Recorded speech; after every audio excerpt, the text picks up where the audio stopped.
നമസ്കാരം പ്രിയമുള്ളവരെ. രാഹുൽ ഈശ്വർ ഉൾപ്പെടെയുള്ള യൂട്യൂബേഴ്സ് രാഹുൽ മാങ്കൂട്ടത്തിലിനെ പിന്തുണച്ച് ചെയ്യുന്ന വീഡിയോകൾക്കൊക്കെ ലക്ഷക്കണക്കിന് വ്യൂസ് ഉണ്ട്.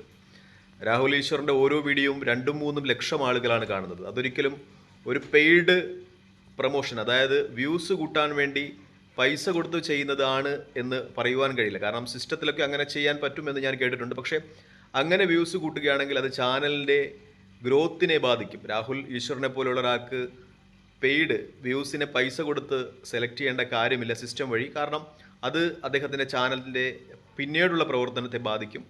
അതുകൊണ്ട് അദ്ദേഹം അങ്ങനെ ചെയ്ത ഒരു പ്രൊമോഷൻ വർക്കല്ല, അത് ജെന്യുവിനായിട്ടുള്ള വ്യൂസാണ് എന്ന് വ്യക്തമാകുകയാണ്. കാരണം ഏത് യൂട്യൂബേഴ്സ് രാഹുൽ മാങ്കൂട്ടത്തിനെ സപ്പോർട്ട് ചെയ്തുകൊണ്ട് വീഡിയോ ചെയ്താലും അതിനൊക്കെ ലക്ഷക്കണക്കിന് വ്യൂസിനെ കിട്ടുന്നുണ്ട് എന്നത് വലിയ യാഥാർത്ഥ്യമാണ്.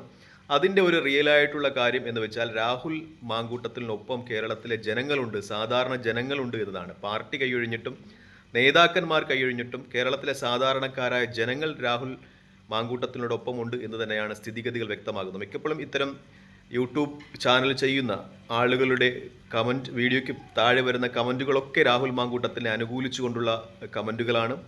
രാഷ്ട്രീയത്തിന് അതീതമായി ജനങ്ങൾക്കിടയിൽ നല്ല ഒരു ഇമേജ് രാഹുൽ മാങ്കൂട്ടത്തിനുണ്ട് എന്ന് തന്നെയാണ് വ്യക്തമാകുന്നത്. അദ്ദേഹം കോടതിയുടെ മുന്നിൽ അപരാധി എന്ന് തെളിയിക്കുന്നതുവരെ അദ്ദേഹത്തെ നിരപരാധിയായി കാണുവാൻ കേരളത്തിലെ ജനങ്ങൾ ആഗ്രഹിക്കുന്നു എന്നാണ് ഏറ്റവും വലിയ യാഥാർത്ഥ്യമായി നമ്മൾ മനസ്സിലാക്കേണ്ടത്. അതിൽ രാഷ്ട്രീയമോ മറ്റോ ഒന്നും കണ്ടിട്ട് കാര്യമില്ല.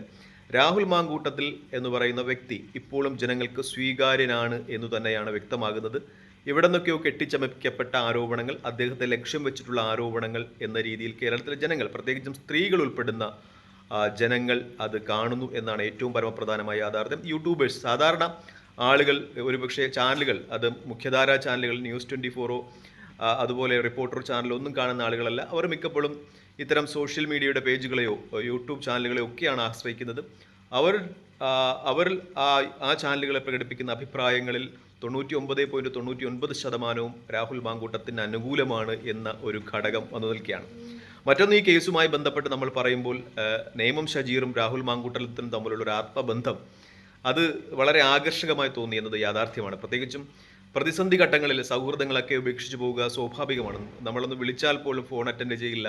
നമ്മൾ പ്രതിസന്ധികളിലൂടെ കടന്നു പോകുമ്പോൾ സൗഹൃദങ്ങൾ. പക്ഷേ രാഹുൽ മാങ്കൂട്ടത്തിനോടൊപ്പം നിയമസഭ വരെ അനുഗമിച്ച നേമം ഷജീർ, അദ്ദേഹത്തിൻ്റെ പ്രവർത്തനം വല്ലാതെ ഒന്ന് ആകർഷിച്ചു. കാരണം അദ്ദേഹം ആ സൗഹൃദത്തോട് പ്രതിസന്ധി ഘട്ടത്തിലും ചേർന്ന് നിൽക്കുന്നു എന്നത് വളരെ ആകർഷകമായി തോന്നി എന്നതാണ് യാഥാർത്ഥ്യം. നേമം ഷജീർ എന്ന് പറയുന്നത്, ഞാൻ തിരുവനന്തപുരം ജില്ലയിൽ നിന്ന് വരുന്ന ഒരാളാണ്. അദ്ദേഹം വലിയ പോരാട്ടങ്ങൾ നയിച്ചിട്ടുള്ള ഒരാളാണ്. പ്രത്യേകിച്ചും യൂത്ത് കോൺഗ്രസിൻ്റെ സമരങ്ങളിലൊക്കെ അദ്ദേഹത്തിൻ്റെ ജനനേന്ദ്രത്തിന് വരെ മർദ്ദനമേറ്റു. അവിടെ തന്നെ വലിയ കേടുപാടുകളുണ്ടായി, ശസ്ത്രക്രിയയ്ക്ക് വേണ്ടി വന്ന ഒരാളാണ്. അദ്ദേഹം പോരാട്ട ഭൂമിയിൽ ഉറച്ചു നിൽക്കുന്ന ഒരാളാണ്. അദ്ദേഹം തൻ്റെ സുഹൃത്തിനോട് കാണിക്കുന്ന ആത്മാർത്ഥത അത് വല്ലാതെ ആകർഷണം തന്നെയാണ് എന്ന കാര്യത്തിൽ സംശയമില്ല. എന്തായാലും രാഹുൽ മാങ്കൂട്ടത്തിനെ സംബന്ധിച്ച് പറയുകയാണെങ്കിൽ അദ്ദേഹത്തിന് പൊതുജനങ്ങളുടെ ഇടയിൽ നിന്ന് കിട്ടുന്ന അംഗീകാരം അത് വളരെ വലിയ കാര്യം തന്നെയാണ്. പ്രത്യേകിച്ചും അദ്ദേഹം നിരപരാധിയാണെന്നോ അപരാധിയാണെന്നോ എന്നെ കണക്കുള്ള ആളുകൾ പറയുന്നില്ല. കാരണം അദ്ദേഹം കോടതിയുടെ മുന്നിൽ അപരാധി ആണ് എന്ന് തെളിയിക്കുന്നത് വരെ അദ്ദേഹം നിരപരാധിയാണ് എന്ന് വിശ്വസിക്കുവാനാണ് എനിക്ക് താല്പര്യം. പ്രത്യേകിച്ചും അദ്ദേഹത്തിൻ്റെ ലക്ഷ്യം വെച്ചുകൊണ്ട് അദ്ദേഹത്തിൻ്റെ എതിർ രാഷ്ട്രീയ പ്രസ്ഥാനത്തുള്ള ആളുകൾ വളരെ ക്രിയാത്മകമായി തന്നെ പ്രവർത്തിക്കുന്നു. സ്വന്തം രാഷ്ട്രീയ പ്രസ്ഥാനത്തുള്ള ആളുകളും വളർച്ചയിൽ അസൂയുള്ള ആളുകൾ എപ്പോഴും ഉണ്ടാകാം. അത് സ്വന്തം കുടുംബത്തിൽ നിന്നായിരിക്കാം ധാരാളമായി ഉണ്ടാകുക, അത് സ്വാഭാവികമാണ്. അതുകൊണ്ട് തന്നെ രാഹുൽ മാങ്കൂട്ടത്തിനുള്ള ആരോപണങ്ങൾ അത് സത്യം എന്ന് തെളിയുന്നതുവരെ അദ്ദേഹം നിരപരാധി എന്ന് വിശ്വസിക്കുന്ന ആളുകളാണ് കൂടുതൽ എന്നാണ് അദ്ദേഹത്തെ സപ്പോർട്ട് ചെയ്തിട്ടുള്ള യൂട്യൂബ് ചാനലുകളിലെ വ്യൂവേഴ്സ് കാണുമ്പോൾ എനിക്ക് വ്യക്തമാകുന്നത്. പ്രത്യേകിച്ചും അദ്ദേഹത്തെ എതിർത്തുകൊണ്ട് വീഡിയോ ചെയ്യുന്നത് രാജൻ ജോസഫിനെ പോലുള്ള ചില യൂട്യൂബേഴ്സാണ്. അദ്ദേഹം പത്രപ്രവർത്തകൻ എന്നൊക്കെ അവകാശപ്പെടുന്നുണ്ടെങ്കിൽ ഒരു സ്റ്റാൻഡേർഡ് ഇല്ലാത്ത സംസാരമാണ്. അദ്ദേഹം മിക്കപ്പോഴും രാഹുൽ മാങ്കൂട്ടത്തിനെ വിശേഷിപ്പിക്കുന്ന ഷാഫി പറമ്പിലിൻ്റെ കുണ്ടൻ എന്നൊക്കെയാണ്.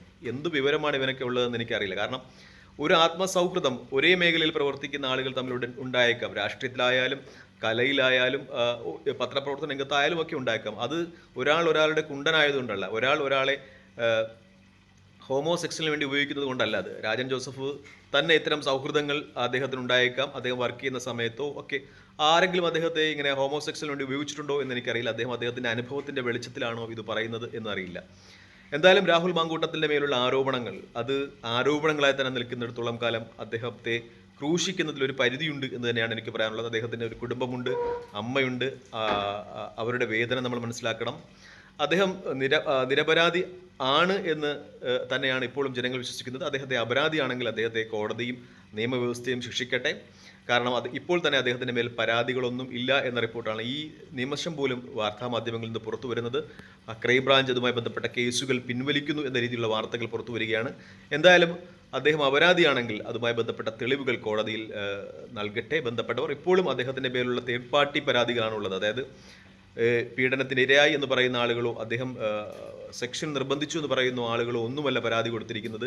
ഇത് വാർത്തകളിൽ കണ്ട തേർഡ് പാർട്ടി പരാതിക്കാർ, അതായത് നമ്മൾ ഈ തേർഡ് പാർട്ടി ഇൻഷുറൻസ് എന്നൊക്കെ പറയുന്നത് പോലെ ഈ സംഭവഗതികൾ വാർത്തകളിൽ കണ്ടുകൊണ്ടിരുന്ന ആളുകളാണ് പരാതി കൊടുത്തിരിക്കുന്നത്.